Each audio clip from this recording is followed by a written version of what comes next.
허배경 대표에게 무릎을 꿇으면 코인에 상장할 수 있다라는 내용의 녹취록이 올라왔다고 하는데 사실인가요? 네. 제가 그 앵커님께 무릎을 꿇고 100만 원 달라 그러면 주시겠습니까? 안 주죠. 우리 허배경 대표님 시간 되시면 한 번 더 출연 가능하실까요? 국가적인 좀 의혹이 많이 있고 이것을 해소해야 한다고 한다면 도움이 된다고 하면 출연하겠습니다. 안녕하십니까 시청자 여러분. 자본시장 심층 취재 코너 이승익의 풍물레이다 힘차게 출발하도록 하겠습니다. 자, 오늘도 지난주에 이어서 빗썸의 전 대표 허배경 대표께서 오늘 이번 주도 출연해 주기로 약속을 하셨는데 약속을 지키셨습니다. 빗썸 전 대표 허배경 대표님 오늘도 자리 나오셨습니다. 안녕하세요. 예, 안녕하십니까. 예, 끝날 때까지는 끝난 것이 아니죠. 아직 그 빗썸에 대한 오해와 진실 뭐 상당히 많은 얘기들이 있었는데 하필이면 또 어저께 모 지상파 방송에서 빗썸에 대해서 상당히 그 많은 시간에 분량을 두고 방송 탐사 보도가 나갔어요. 뭐 그 부분에 대해서 또 할 말이 많으시죠? 뭐 좀 그런 부분에 대해서 뭐 할 말이 많다 이렇게 얘기하는 것보다는 네. 뭐 어쨌든 우연찮게 오늘 이렇게 좀 출연을 하게 된 날 전날에 네. 우연찮게 그런 방송이 있어서 네. 아무래도 궁금해하시는 분들이 좀 많이 있으실 것 같아서 뭐 이런저런 네. 얘기할 수 있으면 좋을 것 같긴 합니다. 네. 저도 이제 그 방송을 봤습니다. 당연히 이제 네. 저희 회사와 관련된 방송이고 또 네. 저 대형 방송사에서 이제 하는 방송이기 때문에 봤고 전반적으로 이제 그 2017년도부터 있었던 저희 빗썸에 대한 어떤 의혹들에 대해서 좀 나열을 좀 많이 하신 것 같긴 해요. 네.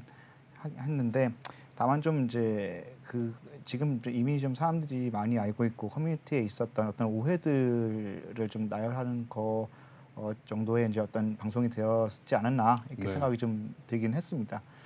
저희 뭐 MBN 입장에서도 어찌 보면 뭐 동정 언론의 방송에 대해서 뭐 전혀 폄하하거나 그 부분에 대해서 뭐 깎아내릴 생각은 전혀 없습니다만 그래도 또 다수의 의견이 그렇다 하더라도 또 소수의 의견도 또 들어줘야 되는 것이 언론의 입장 아니겠습니까? 저도 당연히 네. 그 어떤 그 방송 내용이나 이런 부분에서 뭐가 잘못됐다, 뭐 이렇게 방송이 좀 뭐 어떻게 좀 크게 불만이 있다, 뭐 이렇게 얘기할 거는 이제 당연히 아닙니다. 뭐 그런 건 아닙니다만은 사실 어저께 좀 방송을 봤더니 처음에는 그 강종현 씨에 대해서 좀 이렇게 말씀드리자면 강종현 씨에 대해서 강종현 씨가 좀 이렇게 돈을 좀 많이 쓰더라. 네. 근데 알고 보니까 체납도 좀 있고 그랬는데 그러다가 이제 그 동생분이신 이제 강재현 대표 나왔고요.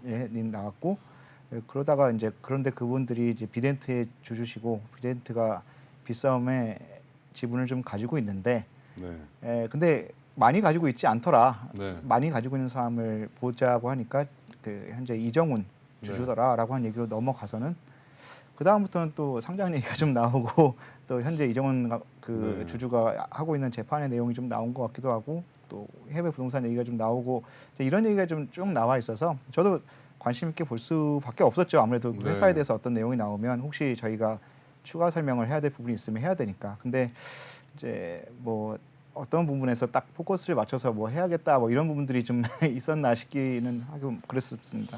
예, 저도 안 그래도 그 방송을 어제 또 그 시간에 저도 봤어요. 시청을 했는데 뭐 저는 아무래도 이제 업계의 입장보다는 언론의 입장에서 저도 언론인이다 보니까 언론의 입장에서 보게 됐는데 말씀하신 대로 뭐 강종현 씨 그리고 동생 강지현 씨 그다음에 빗썸 그다음에 빗썸의 오너인 이종훈 그다음에 상장과 관련된 일 그리고 현재 소송 중인 BK 김병건 씨와의 또 소송 문제 또 베트남 부동산까지 가다 보니까 전 좀 개인적으로 좀 뭐랄까 좀 산만하다라는 좀 느낌을 좀 받았고 너무 많은 내용을 다루려다 보니까 정확하게 그 주제가 뭔지에 대해서 너무 좀 많이 좀 이렇게 흐릿해졌는데 뭐 어쨌든 뭐 그 각자 방송국의 언론의 그 자기 뭐 방향들이 있다 보니까 그 부분에 대해서는 저희가 지적을 하는 부분은 아니고 하나하나씩 한번 짚어보자고요.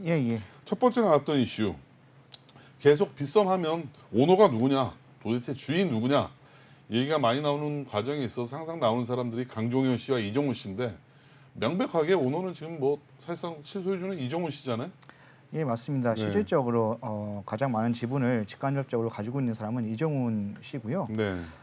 그것이 사실상 왜 이슈가 되고 있는지를 저희가 잘 모르겠습니다. 저희는 예전부터 당연히 그러하다라고 얘기를 하고 있었고 예전에도 당연히 그렇게 언론들이 있었고요. 강정현 씨 같은 경우는 빗썸하고 어떤 연관이 있다라는 얘기를 그런 생각조차 해본 적이 없어가지고 최근에 그런 어떤 방송 내용들이 나오는 거 보면서 저희도 좀 당혹스러운 부분이 있습니다. 강정현 씨 같은 경우는 현재 빗썸 코리아의 그 2대 주주라 그래야 되나? 아니면 비덴트를 뭐라고 설명해야 돼? 그러니까 비덴트가 정확하게 보면은 단일 최대 주주라고 봐야 되는데 그렇지만 그렇다고 하더라도 이제 강정현 씨하고의 어떤 직접적인 어떤 연관이 있다라고 보기도 어렵고 실질적으로도 전혀 어떤 업무상의 어떤 논의하거나 뭐 만나거나 할 일이 전혀 없는 사람이었습니다. 그래서 이번에 언론 때문에 강정현 씨가 이제 빗썸에 어떤 관계가 있느냐라고 하는 의혹들이 좀 나오는데 오늘 오전에 그 빗썸에서도 공지를 했죠. 그 저희 홈페이지에 공지한 것처럼 완전히 이제 무관하다고 보시면 되고요. 너무 무관해서 어떻게 무관하다고 더 설명을 해야 되나 싶을 정도입니다. 관련이 있으면야 설명을 하겠지만 무관한 걸 설명하기도 어렵죠. 맞습니다. 뭐 제주도에 있는 거북이와 백두산에 있는 호랑이가 어떻게 관련이 있느냐 뭐 이런 어떻게 무관한 걸 증명해야 되는 뭐 이런 것 같아가지고 좀 더 이상 어떻게 말을 해야 할지 모르겠습니다. 그냥 무관하다 이렇게 보시면 될 것 같습니다. 저는 오히려 제가 개인 사석에서 들은 얘기로는 강정현 씨랑 이종호 씨가 한번 뵌 적은 있었는데 사이가 그닥 좋지는 않다는 얘기를 들었었는데 혹시 아시는 부분이 있으세요? 그런 부분은 전혀 모릅니다. 그러니까 뭐 이종원 의장 입장에서는 회사의 오너는 자기인데 외부에서는 자꾸 강정현 씨가 오너가 아니냐 이런 얘기들을 하다 보니까 뭐 오너 입장에서는 되게 빈정상할 수가 있는 얘기들이거든요. 거꾸로. 뭐 그런 일이 있었는지조차를 저는 이제 알지는 못하고요.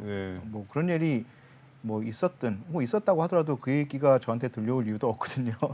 어쨌든 이 오늘 방송에서 방점을 좀 찍어주셨으면 좋겠는데 강정현 씨 임직원으로 재직하는 사실 없죠? 없습니다. 뭐 회사 빗썸에 전혀 사업에 관여하거나 뭐 전혀 없습니다. 유일한 접점이 빗썸 라이브잖아요. 예. 라이브로 양사가 출자를 해서 거기도 이제 강정현 씨가 직접 그렇게 관련이 되었다기보다는 이제 강지연 그 동생분이라고 이제 그 하는 그분하고 좀 관련이 있다라고 봐야 되고요. 그렇다고 해서 저희가 빗썸 라이브에 관련 그 빗썸 코리아가 어떤 관여하는 부분도 없고 반대급부로 그분들이 빗썸 코리아의 어떤 경영에 관여하는 바도 없죠. 강정현 씨는 뭐 그렇습니다. 어쨌든 강정현 씨의 개인적인 사치 문제가 언급이 됐는데 관련이 없다 보니까 더더욱 뭐 그분이 개인 돈을 쓰는 부분에 대해서 많이 쓰시나 봐요. 그래서 사실 그런 돈이 있고 쓰는 모양이다라고 하는데 어차피 빗썸과 관련된 돈도 아닐 뿐더러 저도 명함 얘기만 들었거든요. 근데 어저께 방송을 보니까 저는 이제 빗썸 이렇게 뭐 회장 이렇게 파가지고 다닌 줄 알았어요. 얘기만 딱 들었을 때는. 근데 어제 저도 방송에 처음 봤거든요. 일단 이제 빗썸 라이브 이제 그쪽을 아마 하고 다니는구나 뭐 이렇게 생각이 들긴 하더라고요. 약간 저 금형함을 봤을 때 어떤 느낌이 들었었냐면 우리가 소위 어렸을 때 짝퉁 뭐 메이커 신발이라든가 약간 좀 그런 느낌이 들었는데 뭐 빗썸 로고는 크게 보이긴 하더라고요. 뭐 그렇게까지 뭐 얘기할 건가 하긴 뭐 쉽긴 한데 그렇지만은 어쨌든-간에 저희 어떤 뭐 회장 직함을 이제 드린 적도 없고 사실상 아무 그런 관련이 없는데 이제 본인이 그렇게 들리게 이야기를 하고 다녔다면 이제 그랬다고 한다면 좀 안타까운 일이다. 뭐 이 정도로 생각하면 될 것 같습니다. 그럼 다음 질문 드리도록 하겠습니다. 그렇다면 실제 이종원 의장 뭐 오너라고 불릴 수가 있는데 이종원 의장이 실질적으로 경영에 개입한 지가 이제 손띈 지가 어느 정도 됐죠? 제가 이 빗썸에 2017년도에 들어왔고요. 입사를 2017년도 하셨어요? 맞습니다. 그때 당시에 좀 뭐랄까 이걸 좀 해상일이 좀 약간 오묘하다고 해야 될까요? 그때 당시에는 이정훈이라고 하는 사람이 실질적으로 경영에 간섭을 하지 않느냐라고 하는 의혹들이 되게 많이 있었어요. 17년도, 18년도 그때. 그래가지고 그때 저희와 관련된 어떤 국세청이나 이런 압수수색 같은 것도 있었고 그때마다 그 이정훈이라고 하는 사람이 경영진이 아닌 주주가 빗썸의 경영에 관여하고 있지 않은가를 파기 위해서 여러 이제 자료를 조사했지만 뭐 그런 부분에 대해서 밝혀진 바는 이제 전혀 없었죠.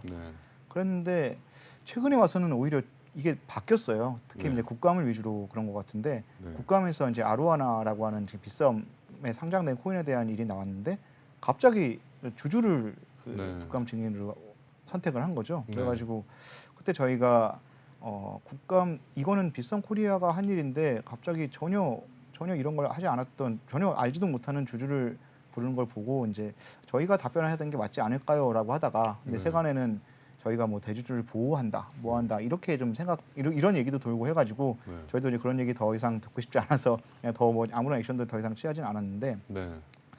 그 일단은 경영권이 없는 경영에 참여하지 않는 주주가 아무리 대주주라고 하더라도 회사 일에 관여하지 않아야 되는 게 맞는 거 아닙니까? 네. 답변을 소유와 경영이 분리죠. 당연히 그게 맞는 거고 네.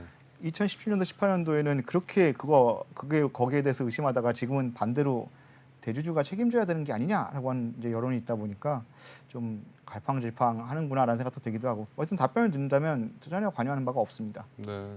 한때는 오너가 아니냐 해서 뭐 소유와 경영 분리 입장에서 보다가 또 지금은 또 네. 오너가 또 책임을 다 져야 된다, 모든 걸 알아야 된다 그런 입장인 거고. 저희가 이제 그 아무래도 오너 경영하시는 큰 기업들이 많이 있다 보니까 네. 그 국민 여러분들께서 조금 혼동되는 부분이 있을 수 있어요. 있긴 있을 것 같은데 경영은 경영진이 하고 오너는 회사를 가지고 있는 거고 예를 들어서 삼성 같은 회사는 오너지만 지분이 있지만 또 경영권도 가지고 있어서 경영을 하는 거잖아요. 그렇죠. 그건 경영권이 있으니까 하는 거지 오너기 때문에 하는 게 아니거든요. 네. 그런 부분에 대해서 이제 아마 사람들도 이런 일을 겪으면서 다 좀 더 많이 알아가게 되지 않을까 생각합니다. 그러니까 보시는 시청자분들을 위해서 쉽게 설명을 드리면 어쨌든 지금 뭐 이제 실질적인 최대 주주는 맞지만 경영에 관여를 안 한다. 전혀 안 합니다.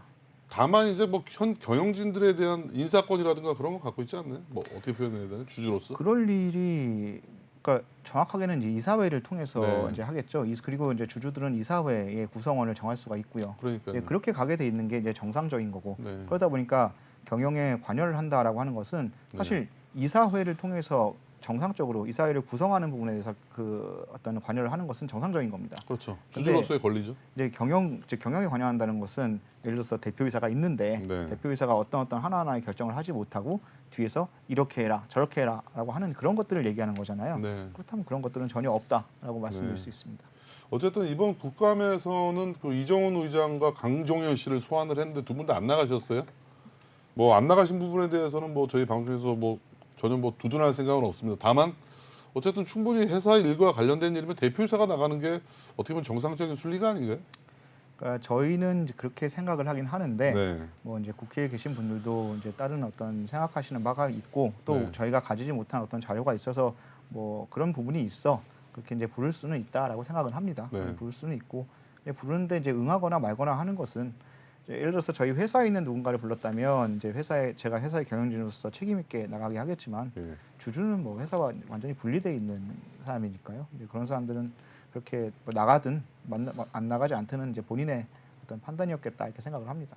어떻게 보면 똑같은 거거든요. 국회의원들도 국민들이 경영권을 준 거거든요. 일종의 그렇죠. 그걸 대리하시는 분들인데 예, 맞습니다. 그분들도 굳이 강종현 씨와 이종훈 씨를 고집하는 것도 참 제가 뭐 순리적으로 이해가 잘 안 가는 부분이었었고 물론 다만 여기서 불렀는데 안 나가는 것도 잘했다고는 얘기 못 해요. 예. 뭐 어쨌든 뭐 빗썸 입장에서는 상당히 입장이 난처 있겠어요.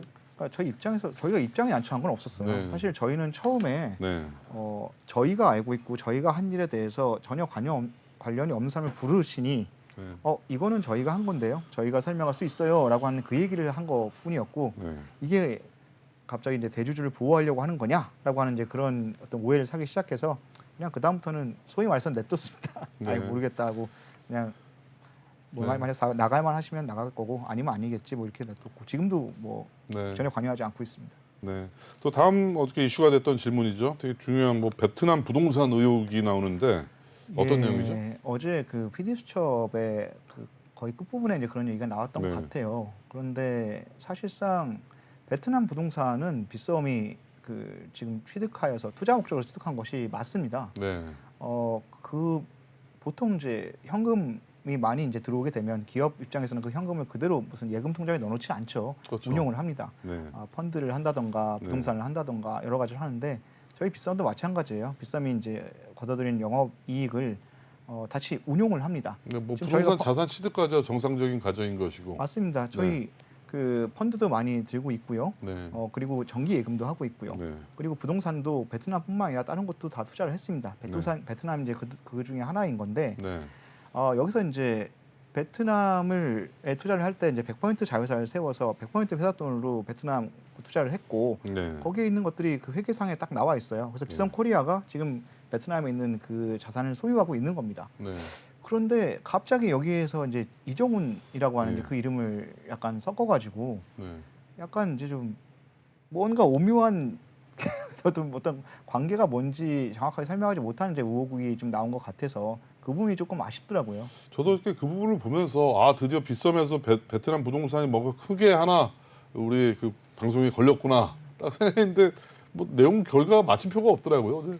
아 그게 뭐 이제 그 예. 방송하시는 그 내용을 뭐 직접적으로 뭐라고 하는 건 아니지만 어쨌든 장부상에 뭐 회계상에 빗썸에 예. 빗썸에 자산으로 되어 있는 것이 대주주가 거기를 갔는지 어땠는지 그건 잘 모르겠습니다. 네. 근데 거기 그 사람이 거기 갔다고 해가지고 그게 뭐 그 사람께 되는 것도 아니고 그러다 그러니까 보니까 보통 이런 시나리오 뒤에는 이제 뭐 그 베트남 부동산을 통해서 돈을 빼돌렸다든가 아 그러니까요. 뭐 횡령이 있었다든가 뭐 외환 뭐 불법 유출이 있었다든가 이런 이제 형법에 제가 뭐 나오긴 마련인데 그런 내용이 없다 보니까 이제 좀 되게 허탈하긴 하더라고요. 예, 저는 경영진의 입장에서 베트남 그 투자를 하고 뭐하고 그 어떤 그런 부분들에 있어서 그냥 정상적인 투자를 한 것인데 여기에 네. 이제 어떤 주주 이름을 이제 섞는다는 게 이제 무슨 네. 의미가 있는 건지는 좀 잘 모르겠습니다. 그럼 저희 방송에서 한번 그냥 대놓고 여쭤볼게요. 예, 베트남 부동산 뭐 한 채 의혹 없습니까? 그럼? 베트남 부동산은 저희 빗썸 코리아가 100% 자회사로 자회사를 통해서 100% 그 취득을 한 거예요. 네. 그래서 저희 자산으로 되어 있습니다. 네. 그 숫자로 나와 있는 거라서 네. 그거에 관련된 어떤 의혹이 뭐가 있을 수 있는지 정말 네. 모르겠어요. 뭐 제가 가치대로 매입을 한 것이고. 그럼요. 네. 저희가 어떤 물건을 저희가 사서 이제 네. 저희 거다. 뭐 이겁니다. 근데 거기에 갑자기 이제 근데 정확히 어떤 부동산인가요? 이게 뭐 거기까지는 네. 좀 이렇게 저희 이제 네. 투자 내역도 있고 네. 또 그러고도 그럼 영향을 그거 하나 줄수 여쭤볼게요. 있으니까. 시청자들이 궁금하시니까 취득하시고 부동산 많이 오르셨어요? 아 곤란합니다. 또 떨어져도 문제고 올라도 문제인가요? 뭐 둘 다 항상 문제죠. 자산은 그냥 네. 항상 문제인 것 같습니다. 내가 보기엔 떨어져서 창피해서 말씀 못 하시는 건 아니겠죠? 그런 건 아닙니다. 네, 너무 많이 버셨구나 그러면 오히려. 이거 노코멘트 하겠습니다. 죄송합니다. 그래요. 네, 다음 질문 또 말씀드리겠습니다. 우리 이정훈 의장과 참 그 이제 그 넘지 말아야 될 선을 넘어서 서로 이제 소송의 당사자가 됐는데 BK 그룹의 김병건 원장이시죠? 이분과 BXA 코인과 관련해서 또 어제 지적이 나왔는데 이분은 어떤 내용인가요? 네, 사실 이 부분은 네. 이게 다 아실 거예요. 그 네. 재판이 진행 중에 있는 사항이에요. 네. 지금 김병건 씨 측과 이정훈 씨 측이 네. 재판을 진행하고 있는데 네. 이제 그래서 사실 저도 이 자리에서 거기에 대해서 코멘트를 하는 것 자체가 이제 부적절합니다만은 네. 어저께 PD수첩에서는 나온 이제 주장은 사실은 지금 이제 김병건 씨 쪽에서 주장하는 내용들이 많이 나왔어요. 네. 저야 이제 두 주주분들 간의 이제 이야기고 사실 주주라고 하는 것은 회사를 소유하신 분들이니까 네. 소유권이 어떻게 되든 뭐 제가 신경 쓸 바는 아니어가지고 네. 뭐 그렇구나라고 하고 있긴 하지만 어쨌든 간에 재판 중인 사항에 대해서 이제 한쪽의 주장을 이렇게 얘기하는 것 뭐 이를테면은 뭐 빗썸 인수 제안을 누가 했느냐 네. BXA 토큰 발행에 대해서 누가 먼저 기획했느냐라고 하는 것은 현재 제가 알기로는 현재 재판에서 첨예하게 주장이 갈리고 있는 부분이거든요. 저도 한번 재판을 갔었는데 예. 뭐 형사 재판도 그렇고 민사 재판도 그렇고 뭐 양쪽의 의견이 팽팽하더라고요.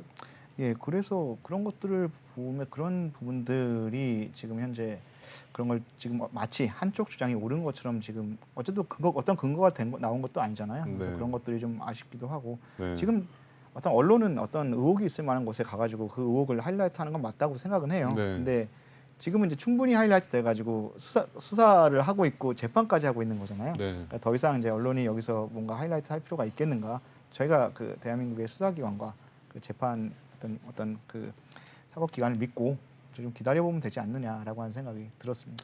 예, 저희도 그 취재를 하는 과정에서 특히 이런 재산 관계와 관련된 재판들은 상당히 언론의 중립성이 특히 필요한 부분이거든요. 왜냐하면 어쨌든 뭐 기소가 됐다 하더라도 재의 유무는 결국 사법부에서 판단을 하기 때문에 뭐 1심, 2심, 최종심까지는 상당히 많은 또 시간이 걸려요. 네. 그래서 뭐 누구 말이 옳다 그러다라고 섣불리 얘기하기는 상당히 좀 위험한 부분인데 이 부분에 대해서 그래도 언론은 양쪽 다 뭐 중립성을 못 지킨다면 양쪽 다 의견을 또 들어볼 필요는 있는데 혹시 이쪽에 뭐 이정훈 의장 쪽의 의견을 듣는 과정에 있어서 뭐 협조가 안 됐거나 뭐 답변을 게을리하시거나 그런 문제는 아니었을까요 혹시? 그런 거는 제가 전혀 모르겠습니다. 네. 뭐 그런 사정이 있었는지 어땠는지는 잘 모르겠습니다. 네. 이게 좀 저희 뭐 언론 취재하는 입장에서도 항상 양쪽 의견을 들으려고 하더라도 한쪽에서 협조를 안 해주면 그건 또 어쩔 수 없이 한쪽 의견만 또 나갈 수밖에 없는 또 사정도 있다 보니까 뭐 여러 과정을 두고 제가 한번 질문을 드려보는 거예요. 예, 사실은 이제 어제 방송에서 보면은 네. BXA 같은 코인 얘기도 나왔는데 뭐 싱가포르에서 미덕 같은 거 있었나 봐요. 네. 그래서 방송 내용에는 어떤 내분이 좀 약간 뭐 좀 뿌옇게 블러 처리되어 있는 내분이 나오면서 이 중에 한 분이 빗썸 임원이다라고 하는 이제 방송이 있었어요. 그래가지고 네. 그것도 저도 보고 깜짝 놀라가지고 네. 바로 저게 누구냐라고 찾아봤는데 찾을 네. 수가 없더라고요. 그런데 오늘 보니까 누가 이제 그때 갔던 유튜버 영상을 하나 뽑아와서 거기 네. 내분들을 봤는데 빗썸 코리아 임원이 아니었습니다. 그럼 그러다 뭐 사칭을 한 건가요, 그분은? 그건 전혀 모르죠. 저희는 그걸 잘 모르니까. 그러다 보니까 네. 이제 물론 이제 그러한 의혹이 제기되고 그런 의혹이 있다라고 이제 얘기하는 거는 이제 괜찮을 수 있는데 다만 저희한테 한 번이라도 확인을 좀 해봤으면 좀 좋지 않았을까. 뭐 방송사도 방송사지만 그렇게 사칭한 부분에 대해서도 아닌 이상 빗썸에서도 내부적으로 조사를 해서 빨리 법적 조치를 하셔야 되는 거 아닌가요? 뭐 저희가 이제 그렇게 해야 된다면 그렇게 하겠죠. 근데 사실은 네. 그런 사람들이 그 업계에 좀 많이 있어서 일일이 저희가 그런 거에 다 대응하기 좀 어려운 부분이 있어서 네. 그냥 넘길 건 넘기고 이렇게 하고 있긴 합니다만은 네. 방금 이제 앵커님께서 말씀하신 것처럼 그런 필요가 이제 많이 느껴지게 되면 저희도 그렇게 대응을 할 예정입니다. 근데 가령 BXA 같은 코인은 지금 피해자들이 상당히 다수의 그또 막대한 금액의 피해가 발생이 됐기 때문에 이 부분에 대해서는 누군가는 책임을 져야 되거든요. 피해자들은 많이 있는데 다 니탁 공방만 하고 있다 보니까 더더욱이 이런 부분이 많은 피해자가 발생이 된 상황에서 뭐 빗썸을 사칭한 분들이 있다 그러면 법적 조치를 빨리 하셔야 될 것 같은데. 네, 사실 아까 말씀드린 것처럼 재판이 진행 중이고 있는 상황이기 때문에 네. 거기에 대해서 더 이상 말씀을 드리긴 좀 곤란한 부분이 있습니다. 네. 그 부분은 조금 양해해 주시고 네. 재판 결과가 잘 나올 거라고 생각해요. 네. 저는 우리나라의 어떤 그 사법기관 그리고 수사 그 당국이 정말 일을 잘 하고 계시다고 생각을 합니다. 네. 그래서 정말 잘 그냥 거기서 나온 것들이 정답이 아닐까 생각을 합니다. 네. 자, 되게 또 중요한 어저께 또 이슈가 됐던 부분이 지난 저희가 또 허 대표께서 오셨을 때 상장과 관련된 얘기를 한번 하셨는데 네. 어제도 또 그 상장 이슈가 분명히 또 불거졌어요. 네. 저 다시 한번 좀 정리를 해주시죠. 예, 뭐 이제 방송 내용이 좀 이렇게 계속 주제를 계속 뛰다 보니까 저도 중간에 이제 그런 내용이 있었다라는 생각이 이제 지금 들긴 하는데, 네. 상장과 관련되어서 그런 루머들은 저희가 뭐 올해 2018년도 뭐 그때쯤부터 꾸준히 제기됐던 거라서 네. 사실상 이제 그런 의혹이 있구나 정도는 알고는 있어요. 네. 다만 이제 결국에는 상장에 관련된 의혹이 상장에 관련된 대가, 네. 즉 어떤 상장할 만한 코인이 아닌데 네. 가상자산이 아닌데 누군가가 빗썸 내부에 있는 누군가가 뒷돈을 받고서는 이것을 상장을 시켜 주었더라. 네. 그렇게 하지 않으면 빗썸에 상장이 되지 않더라라고 하는 이제 얘기가 그 주 이제 내용인 것 같아요. 네. 근데 사실 그거는 뭐 전혀 사실이 아닙니다. 저희 네. 상장 같은 경우에는 상장 심의위원들이 그 심의를 하는 거고요. 네. 그 안에서 그 누군가가 이제 그걸 뭐 단독으로 결정하거나 이럴 수 있는 건 불가능해요. 네. 다만 이제 저희도 그런 일을 많이 겪다 보니까 여러 가지 얘기를 들어보면은 이제 브로커들이라고 불리는 사람들이 있어요. 그래서 빗썸의 상장을 내가 시켜줄 수 있다라고 하는 사람들이 이제 시장에 좀 있는 모양이에요. 네. 그래가지고 그 사람들이 이런 상장을 하고자 하는 재단들의 어떤 급박한 마음을 좀 이용하는 거죠. 이용해서 마치 이제 자기가 아니면은 빗썸 상장이 안 되는 것처럼, 네. 그리고 빗썸이 앞에서는 저렇게 이야기하지만 뒤에서는 돈을 건네지 않으면 안 되는 것처럼 이렇게 얘기를 하고 있는 사람들이 있는 것 같아요. 네. 그런 데서 오는 폐해가 아닌가 싶고, 사실 그런 것들을 저희 빗썸이 적극적으로 밝혀내고 싶지 않았던 것도 아니에요. 네. 그리고 그런 제보가 있고 뭐하고 할 때마다 저희는 적극적으로 그 제보하신 분께 도대체 누구냐, 누구한테 돈을 줬다라고 하면은 누구한테 돈을 줬느냐라고 이제 물어보고 항상 그랬었는데, 그럴 때마다 그냥 사라지십니다. 그냥 네. 나는 누구에게 돈을 줬어요라고 얘기한 다음에 그 두 번째 질문하면 대답하는 사람이 없어요. 그냥 네. 그 말 그대로 사라집니다. 네. 그 제보했던 메일 계정도 없애버리고 사라져버려요. 의혹문들이 사라지는 거죠. 어제 방송을 봐도 그런 얘기들을 막 하는 사람들이 나와요. 네. 다 가리고 나오는 거예요. 가리고 음성 변조하고 나와요. 저는 그냥 그 사람들이랑 같이 생방송하고 싶어요. 네. 같이 생방송해서 도대체 빗썸에 누구한테 돈을 주셨고 네. 어떻게 누가 돈을 받아서 이렇게 챙기고 계시냐. 저희 빗썸에 있는 돈은 저희는 회계법인에서 이제 외감을 다 받습니다. 네. 저희가 상장비라고 해서 들어와 있는 돈이 10원 한 장도 있을 수가 없어요. 네. 그러니까 일단 회사 내에도 있을 수가 없고 네. 그 누군가가 그런 것을 받아서 그런 결정을 할 수 있는 구조도 아닙니다. 그래서 네. 저는 뭐 어저께 방송 보셨으면 알겠지만 뭐 저는 이제 뭐 어떤 뭐 마스킹을 한다거나 음성 변조를 한다거나 이런 걸 다 거부를 했거든요. 네. 우리가 잘못한 게 뭐고 뭐냐 그냥 난 방송하겠다라고 했고 그분들도 정말 누군지 알게 되고 하면은 이런 자리를 마련해 주시면 같이 얘기해 보고 싶습니다. 이게 저희도 뭐 기자 입장에서 우리 빗썸뿐만이 아니라 업비트도 우리 그 가상거래소들의 브로커들 실태를 조사하기 위해서 제가 상당히 많이 취재를 해봤는데 참 브로커들은 많이 있어요. 이게 비단 우리 그 디지털 자산 업계뿐만이 아니라 하다못해 뭐 청와대 인사청탁해주는 브로커부터 해서 모든 뭐 공기업부터 대기업 모든 기관에 다 앞단에 있는 브로커들이 있는데 문제는 뭐냐면 브로커들이 사기를 치고 잘못하는 부분을 갖고 예를 들면 청와대까지 같이 다 싸잡아서 잘못 비판을 해버리면 이건 또 잘못된 비판이거든요. 그럼요. 이게 어떻게 보면 이제 어제도 그런 좀 맥락이었던 거죠. 그 브로커와 회사를 동일시에 하는 부분에서 발생되는 오류가 아닌가. 맞습니다. 사실은 그렇게 주장하시는 분들이 뭐 네. 다 없는 얘기하는 거다, 거짓말하는 거다. 저도 모르니까 그렇게 얘기할 수는 없는 거라서 그래서 그냥 100일화에서 만나서 같이 얘기해 보고 싶은 거예요. 네. 근데 실제로 저희가 만나려고 하면은 만날 수 있는 사람이 없습니다. 네. 만날 수 있는 사람이 없고 참 저희가 뭐 이런 얘기까지 좀 한다는 거 좀 과감하게 말씀을 드리면 저는 브로커가 왜 필요한지도 모르겠어요. 빗썸과 상장하는 과정은 빗썸의 어떤 상장과 관련된 신청을 하게 되면 그 신청하는 것에 대해서 저희가 어떤 퀘스천에어 같은 걸 보내요. 뭐 질문지 같은 걸 보내고 자료를 보내면 그것을 이메일로 주고받는 과정이 다예요. 돈을 주고 누구를 써야 될 그 이유가 전혀 없는데 왜 브로커들을 재단이 사용하는지도 잘 모르겠다라고 하는 생각이 들더라고요. 근데 그 코인이나 그 빗썸에 그 대기하고 있는 그 재단들이 상당히 많잖아요. 서류 심사를 집어넣은 재단들이. 신청하시는 분들이 많이 계시죠. 많이 계신데 저희가 심사를 하는 과정이 오래 걸릴 수도 있고 또 어떤 경우에는 심사를 했는데 뭐 아주 안 되는 건 아니지만 그렇지만 지금은 좀 때를 봐야 되는 부분도 있고 이런 부분들이 좀 있어요. 그래가지고 이제 그런 심사를 넣어놓고 오랫동안 안 되시는 분들이 그런 오해 결국엔 우리가 브로커를 안 썼기 때문이다라고 하는 오해를 할 수도 있다는 생각이 들긴 들더라고요. 그래서 최근에는 지금 저희가 절차를 조금 개정을 하고 있습니다. 즉 심사 결과를 어떻게 되든 간에 빠르게 알려드리는 걸로 좀 개정을 하고 있어요. 이걸 통해서 조금 그런 부분들을 없앨 수 있지 않을까 기대를 좀 해봅니다. 왜 상장이 안 되는지 이유도 디테일하게 이제 알려주시나요? 상장이 안 되는 이유를 디테일하게 알려드리기가 많이 어렵습니다. 왜 그러죠? 그건 전에 지난주에 와서도 좀 말씀을 드렸어요. 상장이 안 되는 이유에 대해서 디테일하게 말씀을 드리면 그 부분만 딱 고쳐가지고 옵니다.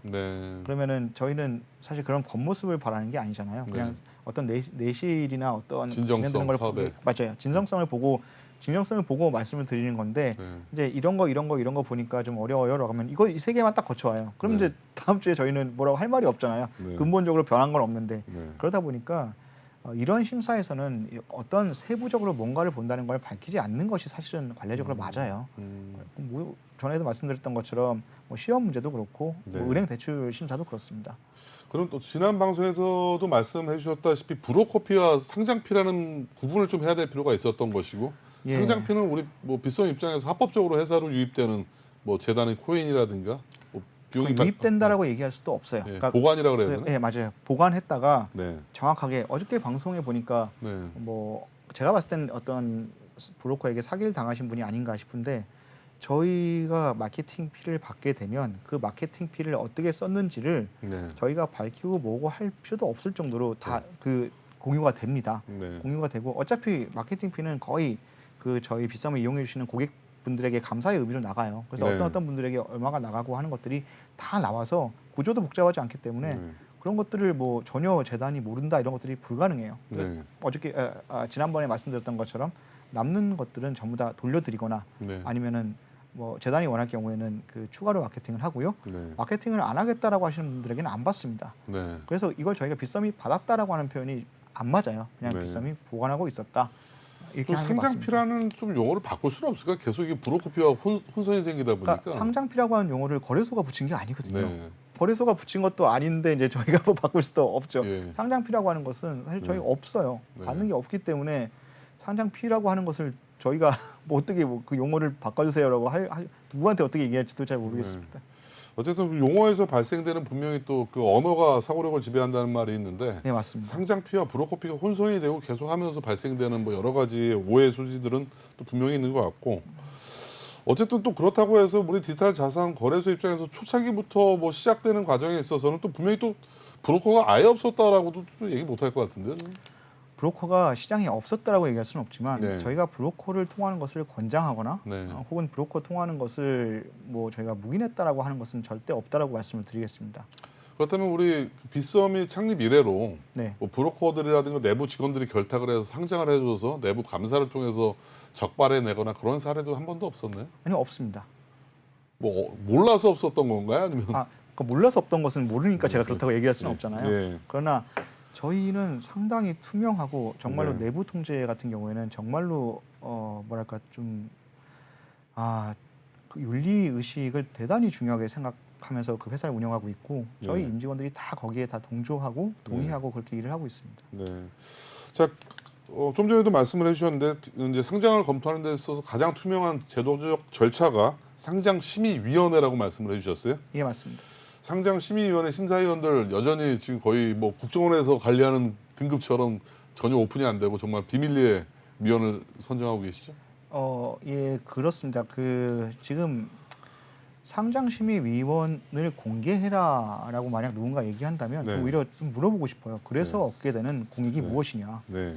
상장심의위원들의 어떤 위원들을 어떤 그들의 신분을 좀 가리고 네. 누가 심의하는지 모르게 했을 때의 효익은 분명하거든요. 네. 어떤 부정 청탁이나 이런 부분들을 방지할 수가 있잖아요. 네. 이분들을 공개해서 얻는 효익이 뭐냐는 거죠. 네. 전혀 없잖아요. 네. 전혀 없는데 그걸 할 필요가 없는 거죠. 네. 어쨌든 상당히 많은 사람들이 특히 재단 입장에서는 제일 궁금해할 것 같아요. 이 부분에 대해서.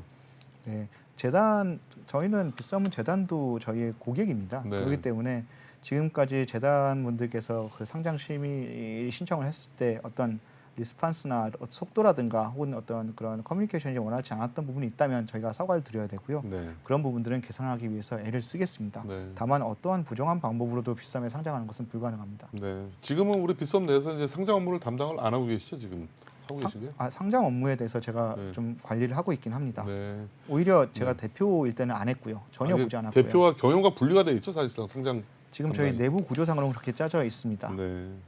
그 자체부터가 어떻게 보면 투명한 절차를 이행하기 위한 하나의 예, 제도적 맞습니다. 판단이겠네요. 대표이사도 그 어떤 코인이 언제 상장되는지를 전혀 모릅니다. 네. 전혀 모르고 그것이 투명하기 때문에 모르는 것도 있지만 사실 그런 걸 다 알 이유가 없어요. 대표이사가. 네. 대표이사가 어떤 상장도 하나로 어떻게 보면 그 회사의 하나의 계약이거든요.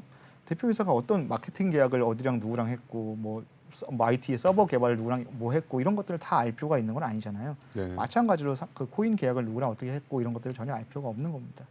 예, 오늘 뭐 이 시간부로 빗썸에 관련된 여러 가지 뭐 오해에 대해서 많은 그 답변을 솔직하게 해주셨는데 어쨌든 이번 그 시점을 기화점으로 해서 빗썸이 좀 많이 좀 그 투자자를 보호하고 좀 회사가 많이 좀 투명해지는 그런 좀 전환점이 됐으면 좋겠어요. 예, 알겠습니다. 제가 예. 지금 마지막 이제 오늘까지 방송인 것 같아서 좀 네. 말씀을 좀 드리자면은 네. 지금 이제 빗썸 가상화폐 거래소들 빗썸뿐만 아니라 업비트든 코인원이든 전부 다 제도화가 다 지금 안 돼 있어요. 예. 안 돼 있다 보니까 지금 현재 제도화가 가는 과정에 있는데 네. 그러다 보니까 이제 많은 부정적인 일도 있지만 긍정적인 일도 많이 있습니다. 네. 여기서 젊은이들이 이제 많은 젊은 사람들이 여기서 일을 하면서 나라의 미래 먹거리를 준비하고 있으니까 네. 다들 좀 응원해 주시고 이뻐해 주시면 좋겠습니다. 예, 오늘도 귀한 시간 내주신 빗썸 전 허배경 대표 자리 나오셨습니다. 감사합니다. 예, 감사합니다.